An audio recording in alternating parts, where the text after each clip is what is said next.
Annie Oakley is, without a doubt, one of, if not the most recognizable exhibition shooters today. Born Phoebe Ann Moses in 1860, her remarkable shooting skills helped provide for her family during a time of financial struggle after her father passed away from pneumonia, when she would trap and shoot game with her father's Kentucky rifle, and sold it to a local grocer.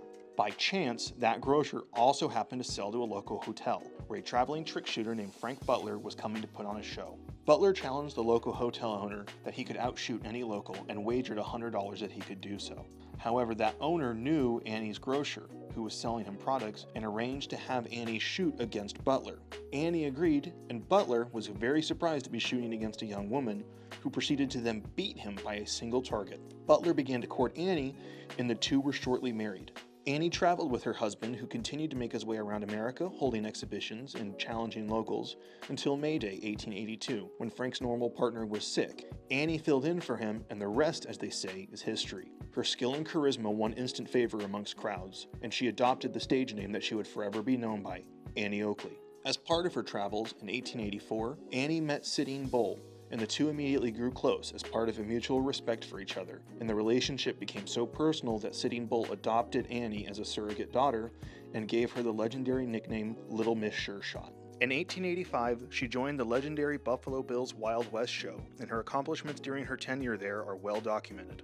But one niche legend is incredibly interesting and relevant to this lot. In 1887, during a trip to England, Annie was shooting at the gun club and struggling to hit the legendarily fast blue rock pigeons that inhabit England with her Parker. Charles Lancaster happened to be in attendance and noticed that the heavy and sharply dropped shotgun was a poor fit for the petite Annie. He refitted her and gave her instruction in the finer arts of wing shooting, and her score immediately improved remarkably, going from approximately 10 of 50 birds to 41 of 50 birds. Lancaster subsequently presented her with 4 shotguns, 2 20 bores and 2 12 bores, and this gun today appears to be one of the 12 bores. According to the authentication certificate from Charles Lancaster, the gun was built in 1888 for Annie Oakley as a 12-bore double-barrel hammerless gun with 28-inch barrels. According to Charles Lancaster, the gun was subsequently cut in 1889 to 24 inches, with a notation in Paris. The only explanation that this cataloger can come up with for the notation is the Universal Expo that was being held in Paris that year, where Annie was shooting.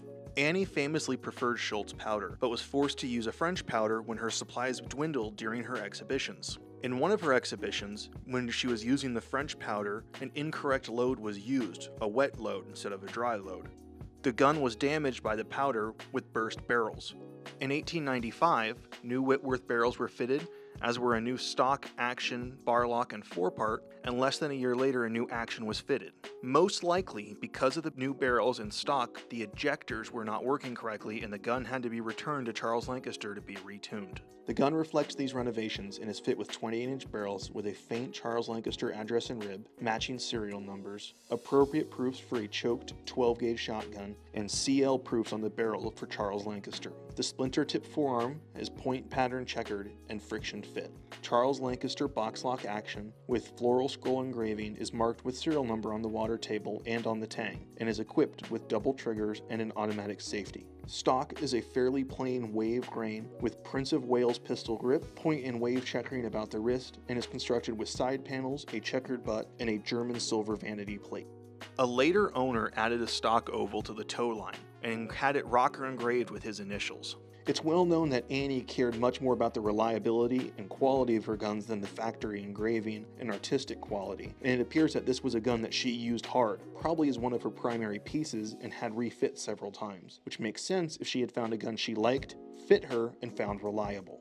Given the condition of the gun, its refitting and reconditioning, it is clear that this gun was one of Annie's preferred pieces and probably one of her primary shotguns. This is a very important piece of Annie Oakley paraphernalia, especially with its connection to the 1889 Universal Expo, and represents an extremely important era of her career.